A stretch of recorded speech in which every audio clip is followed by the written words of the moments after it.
یہاں سے فوجیں چلیں گی، سیاہ علم برآمد ہوں گے اور کوئی طاقت انہیں روک نہ سکے گی، ان کا منہ پھیر نہ سکے گی، یہاں تک کہ وہ ایلیا حضور کے زمانے میں یروشلم کا نام تھا، یہاں تک کہ ایلیا میں جا کر نصب ہو جائے۔ گویا کہ یہ جو ہمارے ہاتھ سے نکلا ہے قبضے سے، پہلے بھی عربوں کے ہاتھوں سے نکلا تھا بیت المقدس، یروشلم، عرب واپس نہیں لے سکے تھے، کرد خون صلاح الدین ایوبی اس نے واپس لیا، عربوں میں دم نہیں رہا تھا، عیاشیوں کی وجہ سے کھوکھلے ہو چکے تھے۔ میں تجھ کو بتاتا ہوں تقدیر امم کیا ہے، شمشیر و سنا اول، طاؤس و رباب آخر۔ یہی وجہ ہے کہ تقریباً 20 صدی کے بعد ان کی حکومت ختم۔ آشمارا حق بود گر خون بارد بر زمین، بر زوال ملک مستعصم امیر المومنی۔ یہ ہوا کہ نہیں ہوا؟ جبکہ آئے ہیں تاتاری ہورڈز، اور جنہوں نے کہ آخری خلیفہ بنو عباس اسے محل میں سے نکالا، ایک کھال کے اندر لپیٹ کر اور اپنے گھوڑوں کے سوؤں تلے کچل دیا۔ عرب معزول کر دیے گئے تھے، لیکن اب دوبارہ عربوں کو جب سہارا ملا ہے، لیکن اب بھی انہوں نے کہیں اسلام قائم نہیں کیا۔ کوئی روس کا غلام رہا، کوئی امریکہ کا غلام رہا، کسی نے اس کا ساتھ دیا، کسی نے اس کا ساتھ دیا۔ تہذیب ہے تو مغربی، تمدن ہے تو مغربی، وضع میں تم ہو نصارہ تو تمدن میں ہنود۔ یہ مسلمان ہیں جنہیں دیکھ کے شرمائے یہود۔ یہی معاملہ جب ان کا ہوا تو اب اللہ تعالیٰ کی طرف سے ان کے اوپر وہ عذاب کی بھٹی گرم ہونے والی ہے۔ لیکن اس کے بعد پھر یہاں سے جائیں گے وہ جو ان کی مدد کریں گے، اور یہ ایلیا کو واپس لینے والے یہ مشرق سے چلنے والے لشکر ہوں گے۔ یہ اسی علاقے میں جب انقلاب آ جائے گا، یہ علاقہ خراسان اور پاکستان، جب یہاں نظام خلافت قائم ہوگا، یہاں سے اسلام کی توسیع ہوگی، اور یہاں سے جانب مشرق ہند اور جانب مغرب یہ جو یہودیوں کا سیلاب آ رہا ہے، ان دونوں کا مقابلہ کرنے کے لیے انشاءاللہ العزیز، ورنہ یہ اصابتان جو ہے ایک حدیث میں جمع کرنے کی کوئی اور حکمت ہو نہیں سکتی، ورنہ تو ہندوستان پہ کئی لشکر آئے ہیں۔ لیکن یہ کہ در حقیقت اسی وقت جب کہ عالم عرب میں وہ بھٹی دہکے گی، اسی وقت یہاں انقلاب آ چکا ہوگا۔ ایک طرف یہاں سے مدد کے لیے لشکر جائیں گے کہ جو مسلمان عرب جو ہے ان کی مدد کریں گے، حضرت مہدی کے جھنڈے تلے لڑیں گے، حضرت مہدی کی حکومت کو مستحکم کریں گے، یؤتمون للمہدی۔ دوسری طرف وہ ہندوستان کی طرف پیش قدمی کریں گے، اور یہیں سے جیسے اس وقت سیلاب نکلا تھا جزیرہ نما عرب سے، ایک داہنی طرف ایک بائیں طرف، ایران، افغانستان، ترکستان، ادھر مصر، لیبیا، الجزائر، مراکش، موریطانیہ، اسی طریقے سے انشاءاللہ اسی علاقے سے اس کا آغاز ہوگا اور بات آگے بڑھے گی۔ تو غرض اثر حاصل کیا ہے؟ یہ ہونا ہے، پچھلے آثار ثابت کر رہے ہیں کہ ہونا ہے، حضور کی احادیث بتا رہی ہیں کہ یہی سے ہونا ہے۔ ہوا صرف یہ ہے ہم بھٹک گئے، ہمیں اپنی منزل یاد نہ رہی۔ میں تو بہرحال ان لوگوں میں سے ہوں جنہوں نے نعرے لگائے تھے پاکستان کا مطلب کیا، لا الہ الا اللہ۔ میں سن 46 میں یہاں حبیبیہ ہال میں قائد اعظم نے مسلم اسٹوڈنٹ فیڈریشن کے جس اجلاس کو خطاب کیا تھا، ضلع حصار سے جو 2 ڈیلیگیٹ آئے تھے ان میں سے ایک میں تھا۔ میں نے بہرحال اس تحریک میں بھی حصہ لیا ہے، ایک ننھے کارکن کی حیثیت سے لیا ہے، پھر حالات کو بدلتے اپنے آنکھوں سے دیکھا ہے، ہم کہاں سے کہاں جا پہنچے ہیں۔ ضرورت صرف اس بات کی ہے کہ آج ہمارا حال یہ ہے، ہماری قیادت، ہماری سیاست ان لوگوں کے ہاتھ میں ہے کہ وہ فریب خوردہ شاہی کے پلاہ و کرگسوں میں اسے کیا خبر کہ کیا ہے، تب وہ تاب جاویدانہ۔ ان کی تہذیب مغربی، ان کی ذہنیت مغربی، ان کی وضاقتہ مغربی، ان کا تمدن مغربی، ان کی سوچ مغربی، ان کے سارے اطوار مغربی۔ حضرت عمر رضی اللہ تعالیٰ عنہ قائد خلافت ہے، بیت المقدس کا محاصرہ کیا گیا، فصیل بڑی اونچی، شہر اندر سے سیلف سفیشنٹ، حملے کا راستہ کوئی نہیں، محاصرہ طول کھینچ رہا ہے، لیکن ان کے پاس رسد بھی موجود ہے، پانی بھی موجود ہے، وہ دروازے بند کر کے بیٹھے ہوئے۔ بالآخر اللہ تعالیٰ کی مشیت کا ظہور کیسے ہوا؟ ان کے کچھ علماء آئے فصیل پر، کہا دیکھو مسلمانوں، تم قیامت تک بھی یہاں پڑے رہو گے محاصرہ کر کے، ہمارا یہ شہر فتح نہیں ہوگا۔ ہاں ایک درویش بادشاہ کے ہاتھوں یہ شہر فتح ہونا ہے، لیکن تمہارے اندر ہمیں وہ نظر نہیں آ رہا۔ ابو عبیدہ بن الجراح رضی اللہ تعالی عنہ امین هذه الامہ، ان کا فوراً ذہن گیا وہ درویش بادشاہ مدینے میں بیٹھا ہوا ہے عمر رضی اللہ تعالی۔ اب ایک اور عمر بھی ہے جو قندھار میں بیٹھا ہے، نقشہ وہی ہے، سادگی کی حد تک نقشہ وہی، بالکل وہی، اپنی آنکھوں سے دیکھا ہے وہی سادگی۔ عمر اول عمر ثانی تھے عمر بن عبد العزیز۔ اب ایک اللہ کے فضل سے اللہ تعالیٰ ایدہ اللہ بنصرتہ، اللہ تعالیٰ ان کی نصرت فرمائے، دشمنوں کو ان کے مقابلے میں نیست و نابود کرے۔ انہوں نے ریکویسٹ بھیج دی کہ حضور تشریف لائیے، یہ شہر فتح ہو جائے گا۔ وہ ہے سفر تاریخی، اتنا طویل سفر، تقریباً 700 میل، ایک اونٹ، ایک خادم، ایک منزل پہ امیر المومنین اوپر بیٹھے، خادم آگے چل رہا ہے، اگلی منزل پہ خادم اوپر بیٹھا ہے، امیر المومنین آگے جا رہا ہے۔ اور جب پہنچے ہیں تو وہ باری تھی خادم کی، اس نے ہاتھ جوڑ دیا، حضور خدا کے لیے تم کیا کہیں گے لوگ، وہ میرا برا حال کر دیں گے، تمہیں شرم نہیں آئی؟ امیر المومنین پیدل آگے چل رہے ہیں نکیل پکڑ کر، اور تم بیٹھے ہو اوپر براجمان ہو۔ حضرت عمر فرمایا الدور دورک، نہیں باری تمہاری ہے، بیٹھ۔ اس حال میں پہنچے ہیں، اور پھر یہ کہ ابو عبیدہ بن الجراح آئے ہیں، استقبال کیا ہے تو دیکھا ہے اس حال میں چلے آ رہے ہیں، عمر نکیل پکڑے ہوئے چلے آ رہے ہیں، اور کہتے ہیں کہ کہیں کیچڑ ویچڑ تھا، جوتے خراب ہو گئے تھے، وہ بھی اتار کے ہاتھ میں پکڑے ہوئے، کپڑے تو تھے ہی پھٹے ہوئے۔ انہوں نے کہا کہ حضرت ابو عبیدہ نے، دیکھیے یہ بڑا متمدن ملک ہے، بڑا مہذب علاقہ ہے یہ، آپ ذرا حلیہ اپنا درست فرما لیں تب جا کے پیش ہم آپ کو کریں گے۔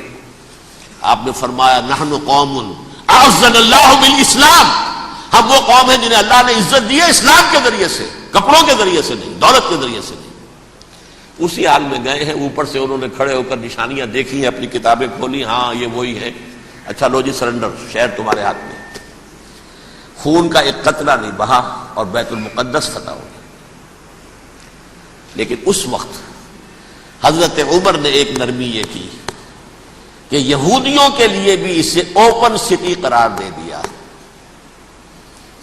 یہ احسان عظیم حضرت عمر کا، اس سے پہلے یہودی آ ہی نہیں سکتا تھا، داخل ہی نہیں ہو سکتا تھا، وہاں وہ آ کر وزٹ نہیں کر سکتا تھا، زیارت نہیں کر سکتا تھا اپنے مقدس مقامات کی۔ حضرت عمر نے یوں سمجھیے کہ تقریباً 550 برس کے بعد ان کے لیے راستہ کھولا ہے کہ ہاں تم آ سکتے ہو، زیارت کر سکتے ہو۔ لیکن یہ عیسائیوں نے لکھوایا معاہدے کے اندر، انہیں یہاں آپ آباد ہونے کی اجازت نہیں دیں گے، لیکن کم وزٹ دی پلیسز، دیکھیں زیارتیں کریں اور جائیں۔ یہ معاہدہ حضرت عمر کا ہے رضی اللہ تعالیٰ، جو پھر خلافت راشدہ کے بعد بنو امیہ نے بھی اس کو آنر کیا، بنو عباس نے کیا، پھر جو ہمارے یہ ترکوں میں اندر خلافت آئی تو ترک خلفاء نے بھی اس معاہدے کی پوری پابندی کی۔ فلسطین میں آ سکتے ہیں یہودی صرف زائرین کی حیثیت سے، وہاں آباد نہیں ہو سکتے۔ اب آئیے اگلا دور آیا حضرت عثمان کا دور خلافت۔ یہ ہے وہ وقت کہ اب یہود نے امت مسلمہ کی پیٹھ میں چھڑا ٹھوکا۔ وہ کیسے؟ ایک یہودی عبداللہ ابن سبا اسلام کا لبادہ اوڑھ کر آ گیا، معاشرے کا جائزہ لے لیا، ان میں بنو ہاشم اور بنو امیہ میں جو پرانی کشاکش تھی اس کے کچھ نہ کچھ جراثیم باقی ہیں، اگر ان کو ذرا بھڑکا دے تو مسلمانوں میں انتشار پیدا ہو جائے۔ کہا یہ عثمان کون ہے؟ یہ تو بنو امیہ میں سے ہے، یہ حق تو بنو ہاشم کا ہے، خلافت ان کے پاس ہونی چاہیے، محمد کے تو رشتہ دار وہ ہے صلی اللہ علیہ وسلم۔ عوام الناس کے اندر بات پھیلنی شروع ہوئی، پھر ایک بڑی سازش کے انداز میں حضرت عثمان کے خلاف پروپیگنڈا، حضرت عثمان کے جو عاملین تھے، گورنر تھے، ان کے خلاف پروپیگنڈا، اور ایسی ہوشیاری کرتے تھے کہ کوفے میں کوفے کے حاکم کے خلاف کچھ نہیں کہنا، اجی مصر میں یہ ہو رہا ہے، اجی شام میں یہ ہو رہا ہے، اجی یہ جو عثمان ہے وہ یہ کر رہا ہے، یہ ظلم ہو رہا ہے، یہ لوٹ مار ہو رہی ہے، یہ خیانتیں ہو رہی ہیں۔ اب نہ تو اس زمانے میں مینز آف کمیونیکیشن، کیسے تصدیق کریں؟ افواہیں تو آپ آج کراچی کے اندر شروع ہو جائے تو پتہ نہیں چل سکتا کسی کو کہ کیا اس میں صداقت ہے کیا جھوٹ ہے. اور بری بات جو ہے فطرت انسانی کی کمزوری ہے وہ فوراً قبول کرتا ہے. کسی کے بارے میں اچھی بات ماننے کو تیار نہیں ہوتا لیکن بری بات تو فوراً تیار. بہرحال یہ فتنہ انہوں نے اٹھایا، حضرت علی کی الوہیت کا فتنہ اٹھایا، حضرت عثمان کے خلاف الفتنۃ الکبریٰ برپا کیا. حضرت عثمان شہید ہوئے. اس کے بعد 5 برس تک مسلمان ایک دوسرے کی گردنیں کاٹتے رہے. باہمی خانہ جنگی ہوئی. امت کو وہ زخم لگایا ہے جو آج تک جس سے خون رس رہا ہے. یہ شیعان عثمان اور شیعان علی تھے جو بعد میں پھر سنی اور شیعہ ہو اور آج تک ہے. فتنہ کس نے جگایا؟ ایک عبداللہ ابن سبا یہودی اور اس کے کارندے، شیطان کا ایجنٹ، اور انسانوں میں سے بھی اس کے جو بھی حواریین تھے اور شیطانوں کے اندر سے بھی تھے، انہوں نے بھی اس آگ کو بھڑکایا. یہ آپ سوچ لیجئے کہ یہ کس نے وہ زخم لگایا؟ یہودی. اگلا دور آیا، خلافت راشدہ ختم ہوئی، بنو امیہ کا بھی دور کافی گزر گیا. طارق ابن زیاد 712 عیسوی میں حملہ کرتے ہیں اسپین پر. اسپین اس وقت عیسائیت کا بہت بڑا گڑھ، بڑے کٹر ترین عیسائی جو ہے وہ اسپین میں تھے. لہذا یہودیوں کی وہاں بہت پٹائی ہوتی تھی، بہت پٹائی ہوتی. یہ میں بتا چکا ہوں، دشمنی تھی ان کی تو چلی آ رہی تھی عیسائیوں کے ہاتھوں یہودیوں کی. وہ تو سن 300 عیسوی سے ایمپرر کانسٹنٹائن کے بعد سے شروع ہو گئی تھی. اس حوالے سے یہودیوں نے اس وقت چالاکی یہ برتی، کچھ راستے واسطے بتائے، کچھ مدد کی طارق ابن زیاد کی. طارق ابن زیاد نے انہیں اپنا محسن سمجھا. ہسپانیہ فتح ہو گیا تو یہودی چونکہ محسنین کی فہرست میں آ چکے تھے، انہیں بہت اقتدار نصیب ہوا. بڑی سپورٹ مسلمانوں نے دی. ان کے بڑے بڑے علماء جو اسی دور کے اندر پیدا ہوئے، بڑے بڑے تھنکرز ان کے اسی دور میں پیدا ہوئے. بن گوریون جو کہ ایک وزیر اعظم تھا اسرائیل کا، اس نے یہ لکھا اپنی کتاب میں، Muslim Spain was the golden era of our diaspora. وہ ڈائسپورا جو 70 عیسوی سے شروع ہوا تھا اور 1917 عیسوی تک جاری رہا ہے، اس میں سے گولڈن ایرا ہمارا جو تھا وہ مسلم اسپین تھا. ہسپانیہ میں بیٹھ کر ہم نے عیش کیے. لیکن وہاں سے انہوں نے اور جو کچھ کیا، یہ تو داستان کے بہت سے گوشے ہیں، لیکن میں جس اسٹریٹ لائن میں چل رہا ہوں اس کے اعتبار سے ایک بات سمجھ لیجیے. وہاں بیٹھ کر انہوں نے اب عیسائیت کی پیٹھ میں چھرا گھونپا، پروٹیسٹنٹ مذہب پیدا کیا، تقسیم کر دیا. جیسے شیعہ سنی کی تقسیم، عبداللہ ابن سبا. رومن کیتھولک اور پروٹیسٹنٹ کی تقسیم، یہودی علماء. ہوتا کیا تھا؟ ہسپانیہ کی یونیورسٹیاں ہیں، کارڈووا میں ہے، ٹولیڈو میں ہے، گریناڈا میں ہے، غرناطہ، قرطبہ، تولیتلا. اور وہاں آتے تھے لوگ، فرانس سے چلے آ رہے ہیں نوجوان پڑھنے کے لیے، جرمنی سے چلے آ رہے ہیں، اٹلی سے چلے آ رہے ہیں. 3 ہی ملک قریب ترین پڑھتے ہیں سینٹرل جو یورپ کے ہیں. یہاں پر جو ہے وہ اسلام جو نور پھیلا رہا تھا اس سے بھی مستفیض ہوئے. جہالت کے جو ہے پردے ان کے وہ چھٹے.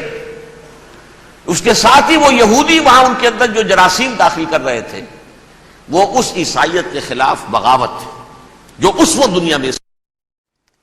اب میں آپ کو ذرا اس جو انسانوں میں سے انسان دشمنی کا جن کا سب سے بڑا رول ہے، میں ان کی 2000 سالہ تاریخ کا آپ کے سامنے نقشہ رکھنا چاہتا ہوں.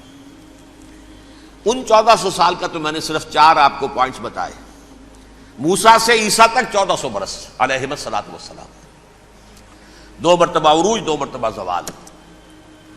اشیریوں کے ہاتھوں پٹوائی، بابلیوں کے ہاتھوں پٹانا، گریکس کے ہاتھوں مرمت، رومنس کے ہاتھوں مرمت. یہ جو 2000 سال ہیں، کیونکہ اب تو ظاہر بات ہے 21ویں صدی شروع ہو گئی، 20 صدیاں حضرت مسیح کو پوری ہو گئیں.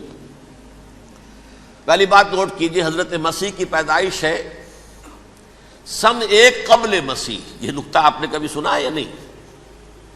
جب ملینیم کا سلسلہ شروع ہوا تھا پچھلے سال تو میں نے بیان کر دیا تھا کہ ایک عجیب حساب کے اندر انہوں نے غلطی کی ہوئی ہے. حضرت مسیح کی پیدائش ہوئی 25 دسمبر کو. سن انہوں نے شروع کر دیا، اس کے بعد جنوری آئی تو پہلا سال شروع ہو گیا. اگر جنوری سے پہلا سال شروع ہوا تو یہ 6 دن جو ہے تو اس کے پچھلے سال میں تھے. لہذا کہا جائے گا کہ Jesus Christ was born 1 year before Christ BC.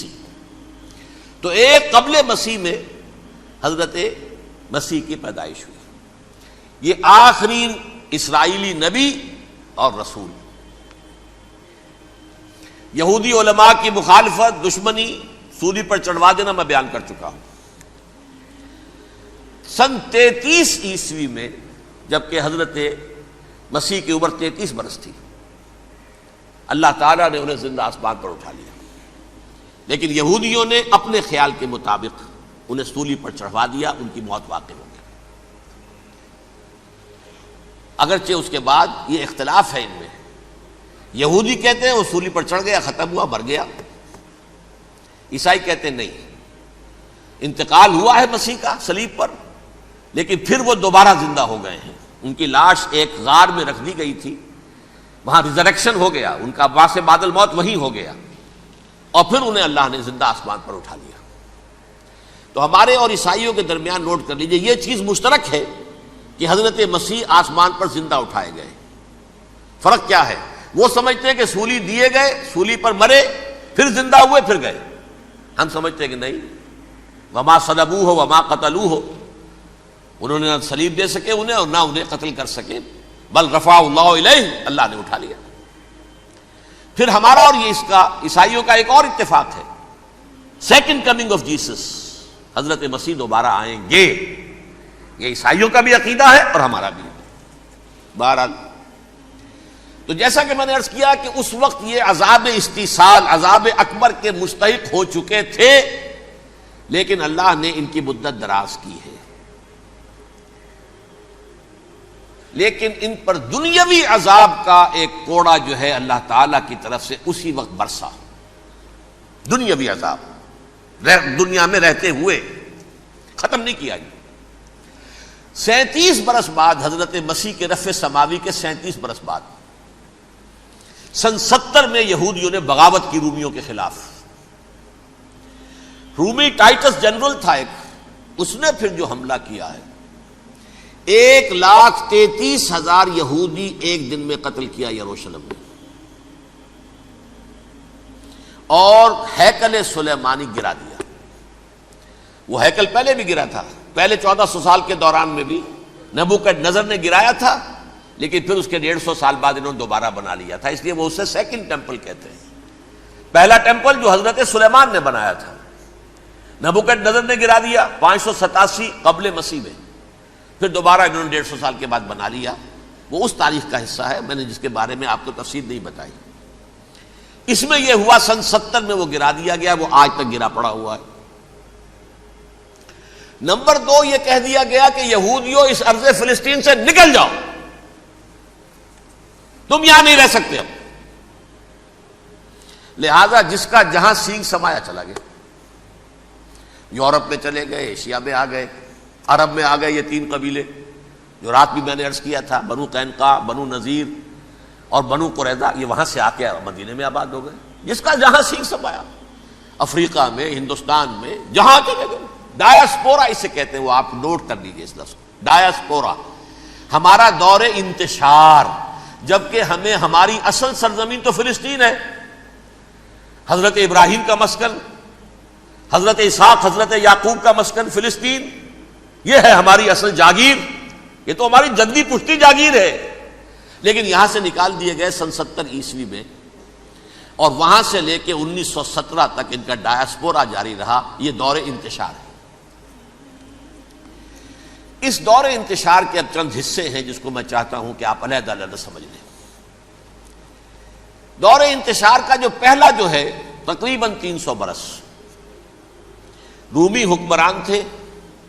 وہ یہودیوں کے بھی دشمن تھے اور عیسائیوں کے بھی دشمن تھے. عیسائی اور یہودی ایک دوسرے کے بھی دشمن تھے. لیکن رومی سمجھتے تھے کہ یہ ایک ہی تھیلی کے چٹے بٹے ہیں. رومیوں کے نزدیک عیسائی بھی یہودیوں ہی کا ایک فرقہ تھے، کوئی علیحدہ مذہب تو تھا ہی نہیں. لہذا رومی جو ہیں رومنز، وہ ان دونوں کو ستاتے تھے، مارتے تھے، اور یہ آپس میں لڑتے تھے. یہودی عیسائیوں کو مارتے تھے، عیسائی یہودیوں کو مارتے تھے۔ یہ ہے 300 برس تک کی تاریخ۔ سن 300 عیسوی میں کیا ہوا؟ ایک معجزہ ہو گیا۔ بہت عظیم ایمپرر کانسٹینٹائن، قسطنطین اعظم، رومن ایمپررز میں سے بہت بڑا ایمپرر، وہ عیسائی ہو گئے۔ اب تو معاملہ بالکل تلپٹ ہو گیا، پوری سلطنت عیسائی ہو گئی۔ اب عیسائیوں کے عیش ہو گئے اور یہودیوں پہ مار پڑنی شروع ہوئی۔ اب عیسائیوں کا آپ خود سوچئے کہ جنہیں وہ خدا بنا بیٹھے ہیں، خدا کا بیٹا قرار دے رہے ہیں، ان کے قاتل کون؟ یہودی بدماش۔ لہذا ان کی وہ پٹائی شروع ہوئی ہے یورپ میں، پوری رومن امپائر میں انہیں ذلیل کیا گیا۔ شہروں میں آمد بند، علیحدہ رہو، گھیٹوز کے اندر رہو۔ یہودی کا نام جو ہے وہ گالی بن گیا، جیسے آج بھی یہودی گالی کہتے ہیں، جیسے خنزیر کا لفظ، آخر وہ بھی اللہ کی مخلوق ہے، لیکن آپ کو معلوم ہے کوئی شخص زبان پر نام نہیں لانا چاہتا خنزیر کا، سور کا، ہے تو مخلوق وہ بھی ایک حیوان ہے۔ ایسے ہی یہ ہے یہودی گالی، جیوٹ گالی۔ لہذا ایک طرف تو ان دونوں کے درمیان دشمنی، جس کو قرآن کہتا ہے وَأَغْرَيْنَا بَيْنَهُمُ الْعَدَاوَةَ وَالْبَغْضَاءَ، ہم نے ان کے مابین دشمنی جو ہے پیدا کر دی۔ اور جب یہ پوری سلطنت عیسائی ہو گئی تو قافیہ تنگ ہو گیا یہودیوں کا۔ اب آئیے 571 عیسوی، یعنی جب کہ ڈائسپورا کو کتنا عرصہ ہو چکا تھا؟ 500 برس۔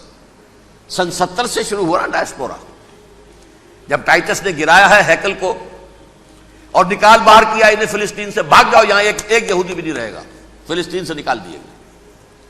اس کے پورے 500 برس بعد سن 571 عیسوی میں حضور کی پیدائش ہوئی، ولادت باسعادت محمد الرسول اللہ صلی اللہ علیہ وسلم۔ 610 میں آپ پر وحی کا آغاز ہوا، لیکن حضور کے ساتھ ان کا معاملہ کیا رہا؟ اول تو جبکہ حضور ابھی مکے ہی میں تھے، یہودیوں نے ریشہ دوانیاں شروع کر دی حضور کے خلاف۔ قریش مکہ کو سکھاتے تھے، پڑھاتے تھے، ان سے یہ پوچھو، ان سے یہ پوچھو، انہیں اس طرح تنگ کرو، ان سے یہ امتحان لو، یہ آپ کے علم میں ہے۔ سورہ بنی اسرائیل میں، سورہ کہف میں وہ سوالات جو امتحانی سوالات آئے تھے، ذوالقرنین کون تھا، اصحاب کہف کون تھے، تم رسول بنے پھرتے ہو تو بتاؤ، اور یہ روح کی حقیقت کیا بتاؤ، یہ ساری ریشہ دوانیاں کر رہے تھے بیٹھے ہوئے، ابھی وہیں پر حضور ابھی پہنچے بھی نہیں۔ ہجرت فرما کر حضور تشریف لے آئے تو حضور نے، جسے ماسٹر سٹروک کہا جائے گا، یعنی اسٹیٹس مین شپ کا ماسٹر سٹروک، آپ نے مدینے میں آتے یہودیوں کے ساتھ پیکٹ کر دیا، جوائنٹ ڈیفنس پیکٹ آف مدینہ، کہ اگر مکے والے ہم پر حملہ کریں گے تو ہم مل جل کر ایک قوم کی حیثیت سے مقابلہ کریں گے۔ یہ میثاق مدینہ کہلاتا ہے، جس کے بہت غلط معنی پہنائے جا رہے ہیں آج کل۔ بہرحال میں موضوع میرا چونکہ یہ نہیں، میں ادھر نہیں جاؤں گا۔ لیکن ہوا کیا؟ ہر مرتبہ یہ خیانت کے مرتکب ہوئے، ان نے جو عہد کیے تھے ان سے پھرے، اندر ہی اندر سازش، ریشہ دوانی، حضور کی بدترین دشمنی۔ سورہ نساء کی آیت نمبر 12 میں 14 میں 13 میں فرمایا ہے لا تزال تطلع علی خائنۃ منہم، اے نبی ہمیشہ آپ کے علم میں ان کی طرف سے خیانتیں، بددیانتیاں آتی رہیں گی۔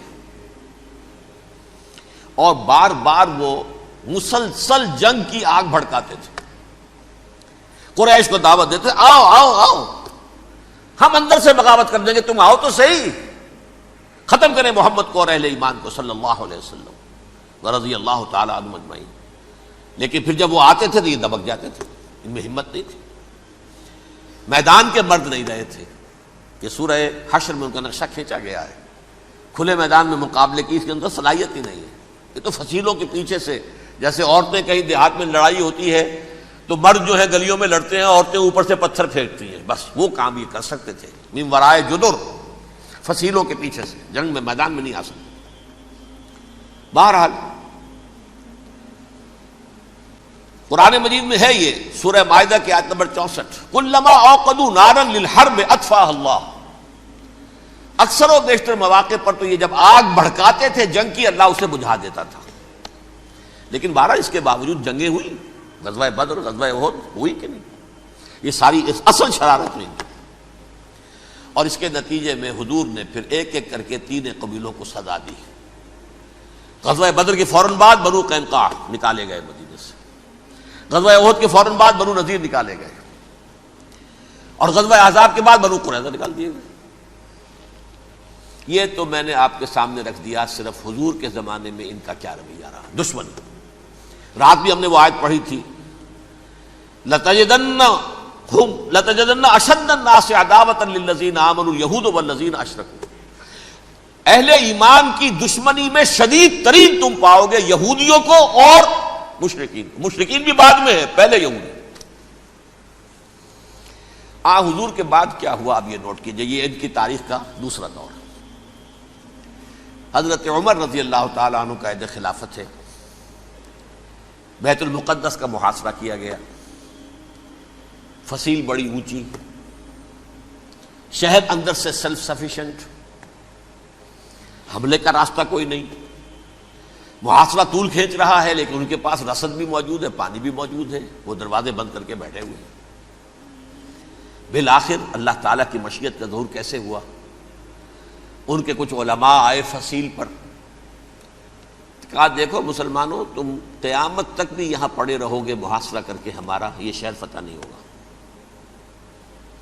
ہاں ایک درویش بادشاہ کے ہاتھوں یہ شہر فتح ہونا ہے، لیکن تمہارے اندر ہمیں وہ نظر نہیں آ رہا. ابو عبیدہ بن الجراح رضی اللہ تعالی عنہ، امین هذه الامہ، ان کا فوراً ذہن گیا وہ درویش بادشاہ مدینے میں بیٹھا ہوا ہے، عمر رضی اللہ تعالی.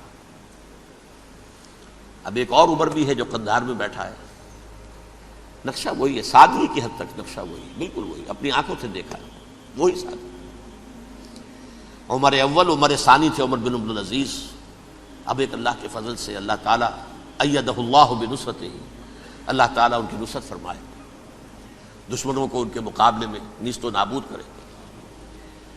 انہوں نے ریکویسٹ بھیج دی کہ حضور تشریف لائیے، یہ شہر فتح ہو جائے گا.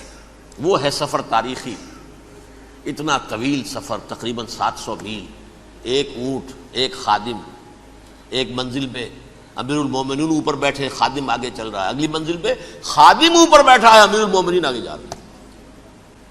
اور جب پہنچے ہیں تو وہ باری تھی خادم کی. انہوں نے ہاتھ جوڑ دیا، حضور خدا کے لیے تم کیا کہیں گے لوگ، وہ میرا برا حال کر دیں گے، تمہیں شرم نہیں آئی؟ امیر المومنین پیدل آگے چل رہے ہیں نکیل پکڑ کر، اور تم بیٹھے ہو اوپر براجمان ہو.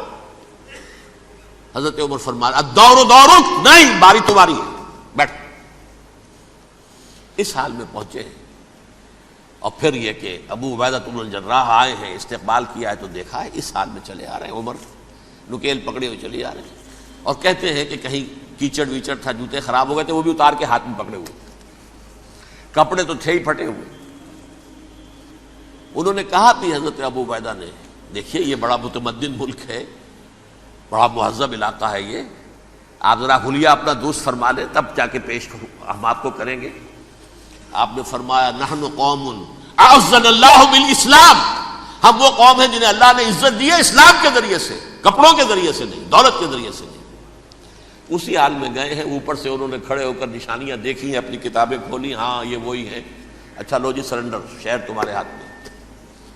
خون کا ایک قطرہ نہیں بہا اور بیت المقدس فتح ہو گیا.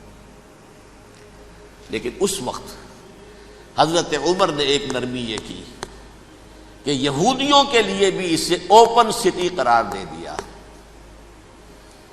یہ احسان عظیم حضرت عمر کا. اس سے پہلے یہودی آ ہی نہیں سکتا تھا، داخل ہی نہیں ہو سکتا تھا، وہاں وہ آ کر وزٹ نہیں کر سکتا تھا، زیارت نہیں کر سکتا تھا اپنے مقدس مقامات کی. حضرت عمر نے یوں سمجھیے کہ تقریباً 550 برس کے بعد ان کے لیے راستہ کھولا ہے کہ ہاں تم آ سکتے ہو، زیارت کر سکتے ہو. لیکن یہ عیسائیوں نے لکھوایا معاہدے کے اندر، انہیں یہاں آپ آباد ہونے کی اجازت نہیں دیں گے، لیکن کم وزٹ دی پلیسز، دیکھیں زیارتیں کریں اور جائیں. یہ معاہدہ حضرت عمر کا ہے رضی اللہ تعالیٰ. جو پھر خلافت راشدہ کے بعد بنو امیہ نے بھی اس کو آرڈر کیا، بنو عباس نے کیا.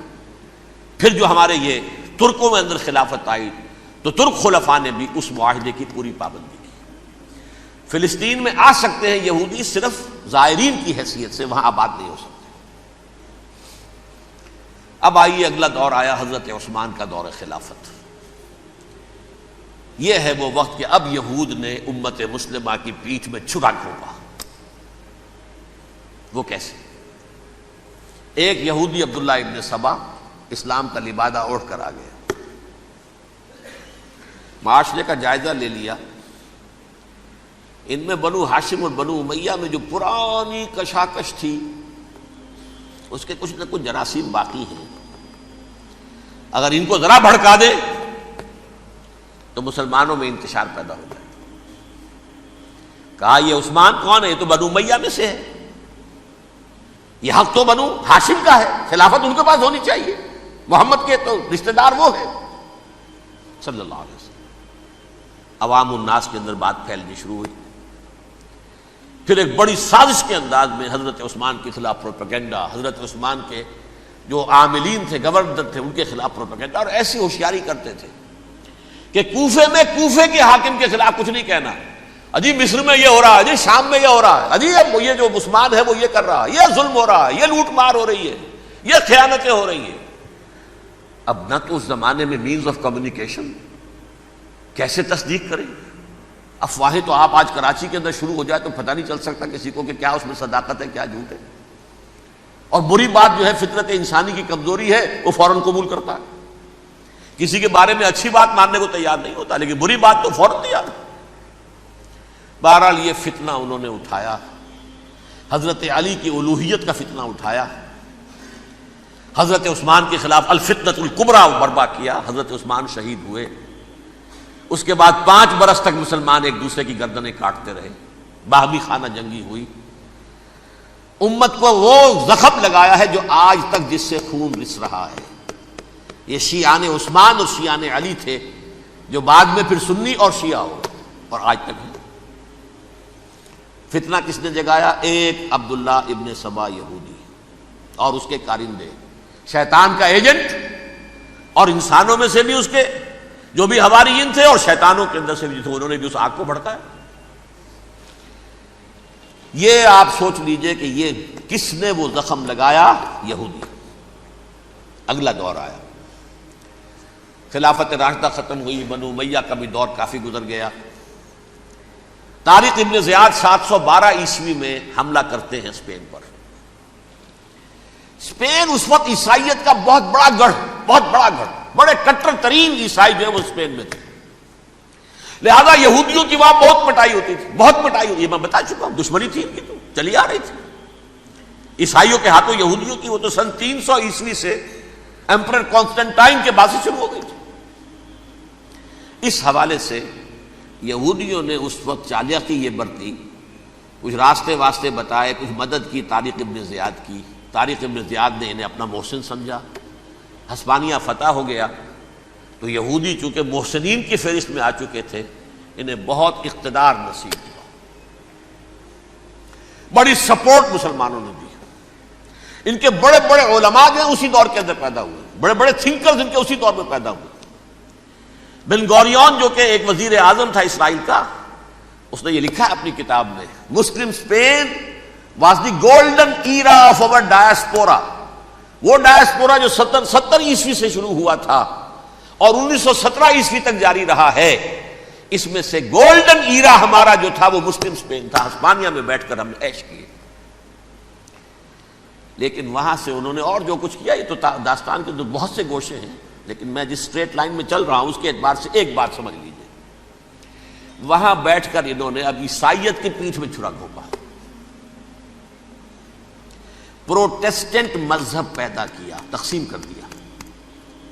جیسے شیعہ سنی کی تقسیم، عبداللہ ابن سبا، رومن کیتھولک اور پروٹیسٹنٹ کی تقسیم، یہودی علماء.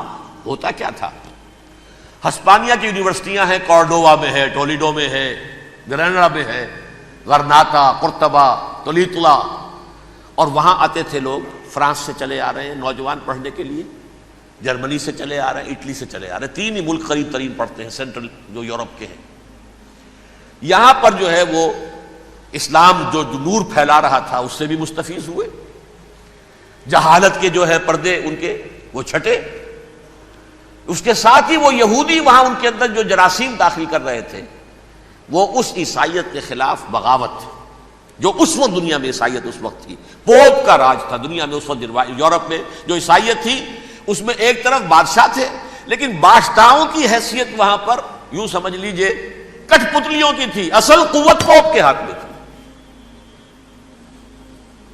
اور پوپ کو انہوں نے جیسے قرآن نے کہا اتخذوا احبارهم ورهبانهم اربابا من دون اللہ، چونکہ سینٹ پال نے شریعت موسوی ساقط کر دی تھی تو اب شریعت تھی ہی نہیں، پوپ کو اختیار تھا جس چیز کو چاہے حلال قرار دے دے، جس چیز کو چاہے حرام قرار دے دے۔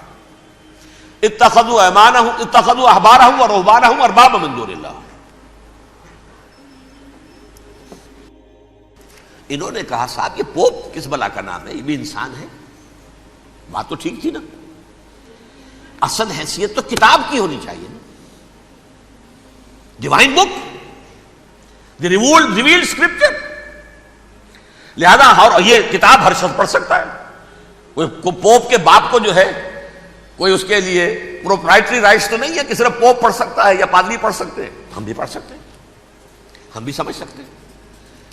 یہ باتیں تھی کہ جن کو بڑھا چڑھا کر بیان کر کے اور پوپ کا اقتدار ختم کرا دیا اور توجہ مرکوز کر دی بائبل کی طرف۔ اب بائبل میں بڑا حصہ تو اولڈ ٹیسٹامنٹ کا ہے۔ نتیجہ کیا ہوا؟ یہود کی عظمت پروٹیسٹنٹس کے نزدیک مسلم ہو گئی۔ اصل قوم تو یہ ہے، وہ دشمنی بدلی کہ نہیں بدلی؟ موسیٰ کے امتی یہ ہے، تورات موسیٰ کو دی گئی، ابراہیم کی نسل یہ ہے۔ لہذا وہ جو دشمنی تھی، جو عداوت تھی کہ ہمارے خدا کو سولی چڑھانے والے ہیں یہ بدماش، اس کا ازالہ ہوا اس پروٹیسٹنٹ مذہب کے نتیجے میں۔ یہ میں اب آپ کو بتاتا ہوں کہ ایک نتیجہ وہ نکلا ہے جسے برٹرنڈ رسل نے بیان کیا ہے، اس کی کتاب ہے ان پریز آف آئیڈلنس، صفحہ 108۔ وہ لکھتا ہے the Christians retaining the Judaic belief in special revelation added to it the Roman desire for world wide domination and the Greek taste for metaphysical subtleties. The combination produce the most fiercely persecuting religion that the world has yet known. یہ 3 چیزیں آ کر عیسائیت میں مل گئی۔ ایک تو جب یہ اولڈ ٹیسٹامنٹ جو ہے وہ ان کے ہاتھ میں آ گئی، اور اس کے میں کچھ آپ کو بتا دیتا ہوں کہ اولڈ ٹیسٹامنٹ کی تعلیمات، کیونکہ یہ اولڈ ٹیسٹامنٹ جو ہے یہ محرف تھی، اصل تورات تو گم ہو گئی تھی 587 قبل مسیح میں، جب پہلی مرتبہ ہیکل جو ہے تباہ ہوا ہے اس وقت ختم ہو گئی تھی۔ اس کے کوئی 150 سال کے بعد انہوں نے یادداشتوں سے مرتب کر کے لکھی ہے۔ اب اس میں ان کے اپنے خیالات، اپنے امانی، اپنی توجیحات وہ شامل ہو گئیں۔ لہذا میں آپ کو حوالے دیتا ہوں اس کتاب کے اندر مظالم کی جو تعلیم دی گئی ہے۔ اہل کتاب نے اپنے مظالم قتل عام کے جواز کے لیے تورات میں تبدیلیاں کی اور پیغمبروں پر دہشت ناکی اور بدترین حرام کاری کے الزامات لگائے۔ سنیے، پہلا حوالہ ہے یہ گنتی باب 31 آیات 17-18۔ اس لیے ان بچوں میں جتنے لڑکے ہیں سب کو مار ڈالو، اور جتنی عورتیں مرد کا منہ دیکھ چکی ہیں ان کو بھی قتل کر ڈالو، لیکن ان لڑکیوں کو جو مرد سے واقف نہیں اور اچھوتی ہیں اپنے لیے زندہ رکھو۔ یہ کسی اللہ کی کتاب کا یہ جملہ ہو سکتا ہے؟ کسی ریویلڈ بک کا؟ اور سنیے، یہ ہے استثناء ڈیٹرانومی باب 20 آیت 16-18۔ پر ان قوموں کے شہروں میں جن کو خداوند تیرا خدا میراث کے طور پر تجھ کو دیتا ہے، کسی ذی نفس کو جیتا نہ بچا رکھنا، جیسا خداوند تیرے خدا نے تجھ کو حکم دیا بالکل نیست کر دینا۔ مرد، عورتیں، بچے، بوڑھے سب ختم۔ یہ کتاب مقدس ہے۔ اور سنیے، سیموئیل باب 27 آیت نمبر 9، اور داؤد نے اس سرزمین کو تباہ کر ڈالا اور عورت مرد کسی کو جیتا نہ چھوڑا۔ نمبر 4، ان سب آباد شہروں کو ماں، عورتوں اور بچوں کے بالکل نابود کر ڈالا۔ کتاب استثناء باب 3 آیت 6۔ یہ ہے جو کہہ رہا ہے برٹرنڈ رسل، کرسچینٹی میں آ کر اب یہ 3 چیزیں شامل ہو گئی۔ ایک تو یہ باربیرین، یہ تعلیم جو ہے، اور یہ مذہب کے نام پہ تعلیم، یہ کتاب مقدس کی تعلیم۔ نمبر 2، رومنز کے اندر جو ایک تمنا تھی ورلڈ ڈومینیشن کی، وہ عیسائیت کے اندر آ گئی، اس لیے کہ پوری رومن امپائر جو ہے عیسائی ہو گئی، تو اسے وراثت کے اندر ورلڈ ڈومینیشن کی جو ایک تمنا تھی وہ مل گئی۔ اور پھر یہ کہ انہوں نے جو توہمات تھے یونانیوں کے، ان کو بھی اپنے ہاں مختلف شکلوں کے اندر جمع کر لیا۔ ان 3 چیزوں کا the combination produced the most fiercely persecuting religion that the world has yet known. اس کے نتیجے میں دنیا میں تاریخ انسانیت کے اندر جو بدترین خوخار ترین مذہب ہو سکتا ہے، وہ شکل عیسائیت نے اختیار کی۔ اور اس کا مظہر عتم کیا تھا، نوٹ کیجئے، صلیبی جنگیں۔ ایک بات ٹائم ٹیبل کے اعتبار سے نوٹ کر لیجئے گا، فرسٹ ملینیم ختم ہوا، سیکنڈ شروع ہوا۔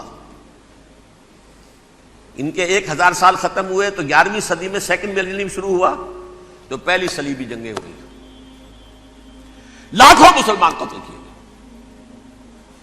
صرف یروشلم کے اندر اتنا خون بہایا ہے کہ خود ان کے ہسٹورینز لکھتے ہیں کہ جب ان صلیبیوں نے جب گھوڑوں کے ساتھ وہ چل رہے تھے گلیوں میں، تو ان کے گھوڑوں کے گھٹنوں تک خون کی ندی بہ رہی تھی،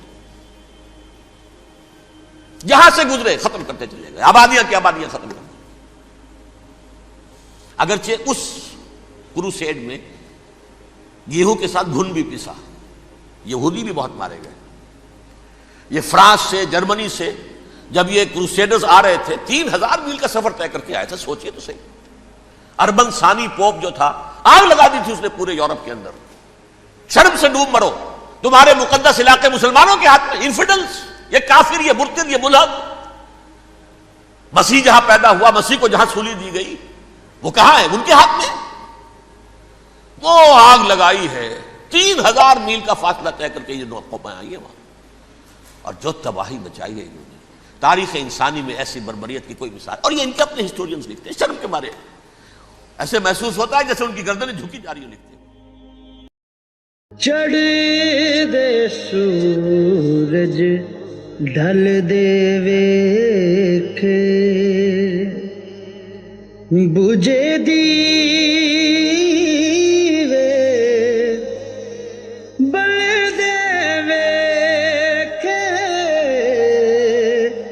چڑھ دے سورج ڈھل دے ویکھے۔